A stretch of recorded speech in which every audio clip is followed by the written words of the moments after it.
ሰላም ጤና ይስጥልን የተከበራችሁ የቱዴይ መረጃ ቤተሰቦቻችን በእያላችሁበት የዓለም ክፍል ሁሉ ሰላም ጤና ፍቅር እንዲበዛላችሁ እየተመኘው አሁንም እንዲሁ ከሀገር ውስጥና ከመላው ዓለም የተሰሙትን እጅግ ሊደመጡ የሚገባቸውን ወሳኝ እንዲሁም ሰበር የሆኑ መረጃዎችን በማጠናቀር ወደ እናንተ ይዤ ብቅ ብያለሁ።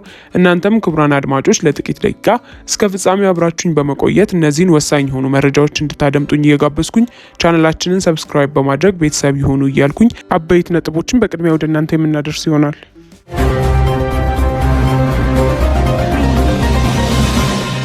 የአማራ ብሔራዊ ንቅናቄ አብን ፓርቲ ለወከለው ማህበረሰብ ድምጽ ባለመሆኑ ፓርቲውን ለመልቀቅ መገደዳቸውን የምክር ቤቱ አባሉ ዶክተር አበባው ደሳለው ገለጹ።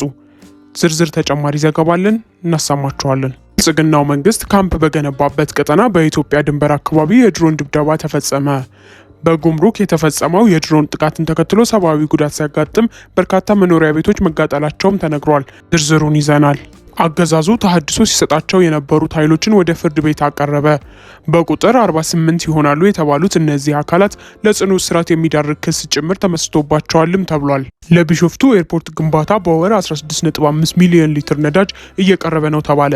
ለቢሾፍቱ ኤርፖርት ግንባታ በወር የሚያስፈልገው የነዳጅ ድርሻ መጠን በልዩ ሁኔታ ተሰልቶ እየቀረበ መሆኑ ተገልጿል። ዝርዝር ዘገባ ይዘናል፣ እናደርሳችኋለን። የተወደዳችሁ የቱዴይ መረጃ ቤተሰቦቻችን አብራችሁን ስትቆዩ እነዚህና ሌሎች መረጃዎችን ወደ እናንተ የምናደርስ ይሆናል። እስከ ፍጻሜው አብራችሁን ቆዩ።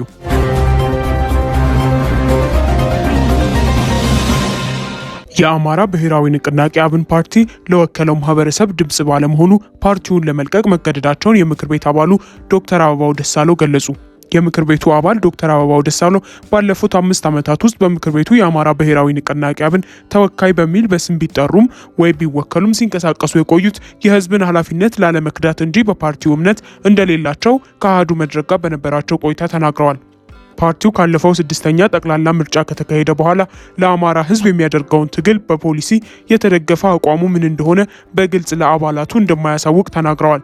ፓርቲው የአማራ ህዝብ የተለያዩ ችግሮች ሲደርስበት በዝምታ ያልፋል ሲሉ የከሰሱት ዶክተር አበባው በዚህ ምክንያትም ራሳቸውን ማግለላቸውን ገልጸዋል። አማራጭ ፓርቲ በመቀየር ወደ ኢትዮጵያ ህዝባዊ አብዮታዊ ፓርቲ ኢህአፓን በመወከል በቀጣይ በግላቸው በ7ኛው ጠቅላላ ምርጫ ለመወዳደር ዝግጅት እያደረጉ መሆኑን ከአሃዱ መድረክ ጋር ባደረጉት ቆይታቸው ተናግረዋል።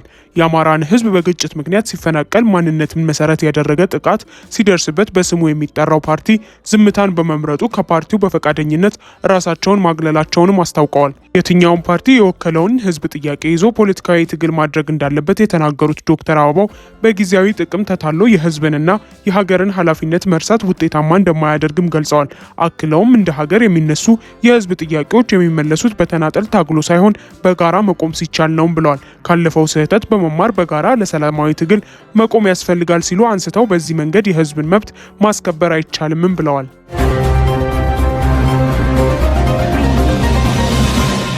ብልጽግናው መንግስት ካምፕ በገነባበት ቀጠና በኢትዮጵያ ድንበር አካባቢ የድሮን ድብደባ ተፈጸመ። በጉምሩክ የተፈጸመው የድሮን ጥቃትን ተከትሎ ሰብአዊ ጉዳት ሲያጋጥም በርካታ መኖሪያ ቤቶች መቃጠላቸውም ተነግሯል። አብይ አህመድ የኤሚሬቶችን ተልዕኮ ይዘው በጦርነቱ እያደረጉት ያለውን ተሳትፎ ዓለም አቀፋዊ ሰሞነኛ መነጋገሪያ አጀንዳ ነው። ጀነራል ጌታቸው ጉዲና በበላይነት የሚመሩት የሱዳን 10,000 አማጺ ኃይል ስለሚሰለጥንበት ካምፕ የወጡ ሪፖርቶችም ምንዳን ሳይሆን እዳን ነው ለኢትዮጵያ ይዘው የመጡት።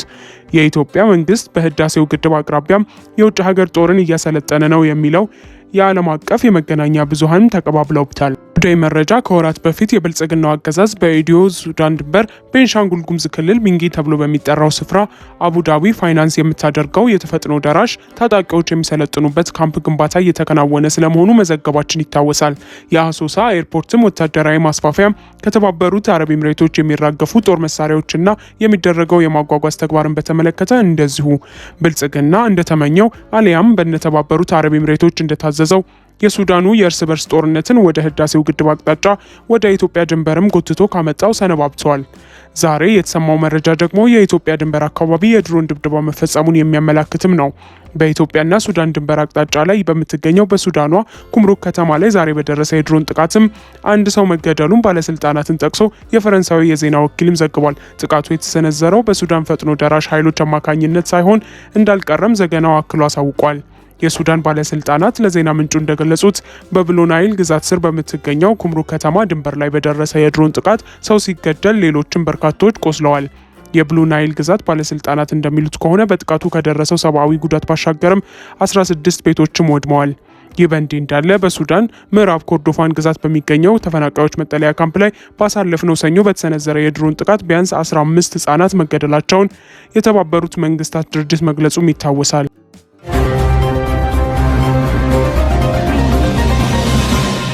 ብልጽግናው መንግስት ተሃድሶ ሲሰጣቸው የነበሩትን ኃይሎችን ወደ ፍርድ ቤት አቀረበ። በቁጥር 48 ይሆናሉ የተባሉት እነዚህ አካላትም ለጽኑ እስራት የሚዳርግ ክስ ተመስርቶባቸዋልም ተብሏል። በቅርቡ የበርካቶችን ህይወት የቀጠፈ ግጭት ከተከሰተባቸው የሀገሪቱ አካባቢዎች አንዱ ጋምቤላ ነው።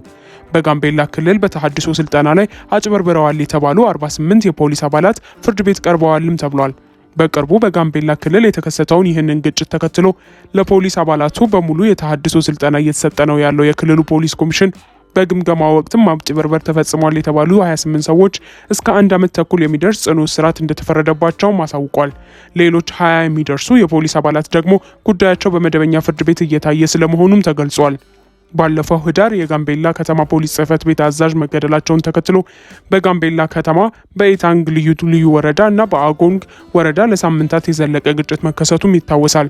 የሰዎችን ህይወት የቀጠፈውና የተቋማትን እንቅስቃሴ ያስተጓጎለው ያንን ግጭት ተከትሎ የክልሉን መንግስት ሁሉም የፖሊስና የአድማ ብተና አባላት በእጃቸው ላይ ያለውን የጦር መሳሪያ እንዲያስረክቡ አዘውም ነበረ። በፍቃድ በሕክምናና በወሊድ ምክንያት ስራ ላይ ያልሆኑ አባላትን ጨምሮ ሁሉም የክልሉ የጸጥታ ኃይሎች የተሃድሶ ስልጠና እንዲወስዱም ተደርጓል። በዚህ የተሃድሶ ግምገማ አማካኝነትም ሁሉም መደበኛ ፖሊስ አባላትና የአድማ ብተና ፖሊሶች ለስልጠና ወደ ዳሎል ማዕከላዊ ህዝብ ማሰልጠኛ እንዲገቡ መደረጋቸውንም የክልሉ ፖሊስ ይገልጻል። ይሁን እንጂ በዚህ ስልጠና ወቅት የማጭበርበር ድርጊት ሲፈጽሙ የተገኙ የፖሊስ አባላት መኖራቸውንም ኮሚሽኑ አስረድቷል። ከዚህ ጋር በተያያዘም በቁጥጥር ስር የዋሉት 48 የፖሊስ አባላት ፈጽሟል ያላቸውን ድርጊቶች በመግለጫውም ዘርዝሯል።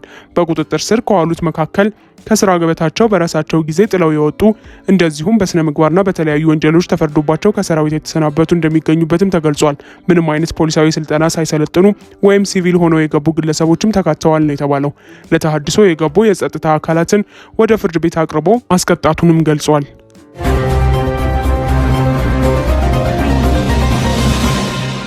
ለቢሾፍቱ ኤርፖርት ግንባታ በወር 16.5 ሚሊዮን ሊትር ነዳጅ እየቀረበ ነው ተባለ።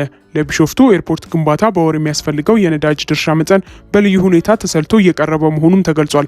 የኢትዮጵያ አየር መንገድ ግሩፕ በኦሮሚያ ክልል ቢሾፍቱ ከተማ አጠገብ አቡሴራ በተባለ አካባቢ ለሚያስገነባው የቢሾፍቱ ዓለም አቀፍ አውሮፕላን ማረፊያ ኤርፖርት ግንባታ ፕሮጀክት በወር የሚያስፈልገው የነዳጅ መጠን በልዩ ሁኔታ ተሰልቶ 16.5 ሚሊዮን ሊትር ነዳጅ እየቀረበ መሆኑን የነዳጅና ኢነርጂ ባለስልጣን አስታውቋል።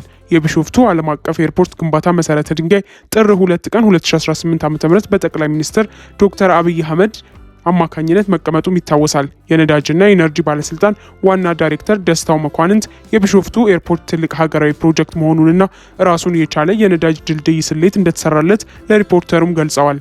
የኢትዮጵያ አየር መንገድ ግሩፕ ለዚህ ሀገራዊ ሜጋ ፕሮጀክት ከ17 ሚሊዮን ሊትር በላይ ነዳጅ በወር ጥያቄ ማቅረቡን፣ ሆኖም አገሪቱ ከምታስገባው ነዳጅ ጋር በማመጣጠን 16.5 ሚሊዮን ሊትር ነዳጅ እየቀረበ መሆኑን ተናግረዋል። ይህ የድርሻ ስሌትም በቀን ከሚቀርበው አንጻር በአማካኝ ተሰልቶ የተፈቀደ መሆኑንም ጠቅሰዋል።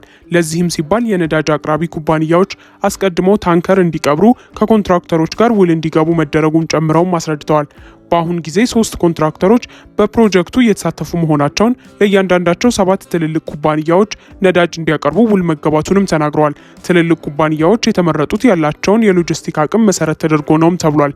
የአየር መንገድ ግሩፕ ከ2 ወይም ከ3 ኩባንያዎች ጋር ብቻ የመስራት ፍላጎት እንደነበረው፣ ነገር ግን በነዳጅ ስርጭት ላይ ሊፈጠር የሚችል ችግርን ታሳቢ በማድረግ እንደሚያስፈልግ በማስረዳት የአቅራቢዎችን ቁጥር ከፍ እንዲል መደረጉንም ገልጸዋል።